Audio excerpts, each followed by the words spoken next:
কাপ্তাই পানি বিদ্যুৎ কেন্দ্রের স্পিলের সামনে আজ রোববার 25 আগস্ট সকাল 8টার কিছু সময় পরে 16টি গেট ছেড়ে দেওয়া হয়েছে এবং 16টি গেটের প্রতিটি গেট দিয়ে 6 ইঞ্চি করে পানি ছাড়া হয়েছে, যার ফলে কাপ্তাই লেক হতে, এই পাশে কাপ্তাই লেক হতে প্রতি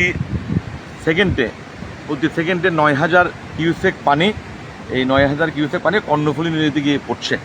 এবং আপনারা জানেন কাপ্তাই লেকের পানির ধারণ ক্ষমতা হচ্ছে 109 ফুট মিন সি লেভেল।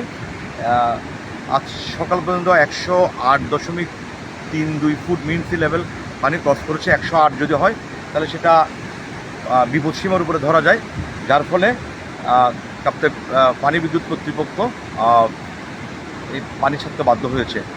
এই পানিগুলো কাপ্তাই উপজেলা হয়ে রাঙ্গুনিয়া, রাউজান, হাটাজারি উপজেলা হয়ে বঙ্গোপসাগরে পড়বে।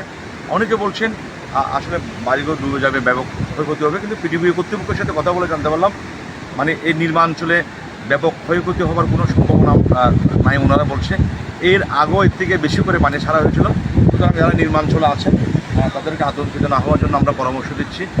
স্বাভাবিক গতিতে এখন কিন্তু মুষলধারে বৃষ্টি হচ্ছে না, যার ফলে এই পানিগুলো নিষ্কাশন হতে হতে বঙ্গোপসাগরে গিয়ে মিলবে। আমি ঝুলন দত্ত কাপ্তাই পানি বিদ্যুৎ কেন্দ্র থেকে আপনাকে বলছি, আপনাদেরকে পিছনের অংশটা একটু দেখাচ্ছি।